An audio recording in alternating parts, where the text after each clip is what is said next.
In this video, we will show you how to change the settings for your cameras with warning lights and sirens.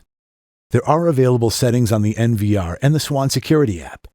On your NVR's display, right-click on the Live View screen and enter the menu. Then select Alarm and then Deterrent. Check the Light field to enable the spotlight. To enable the siren, check Siren. Then drop down Siren Duration and select the length of time for its duration. Then select Apply to save your changes. Select Schedule to change the default spotlight schedule. To exit, right-click on the mouse. In the Swann Security app, tap the Live View icon. Tap a camera to open its Live View screen. Tap the bulb icon to turn the spotlights on or off. Congratulations! Your Swann AllSecure600 2K wireless security kit is now fully set up and ready to use.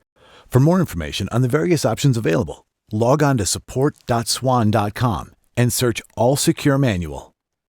It's state-of-the-art security for everyday people from Swann, the world's #1 name in security made smarter.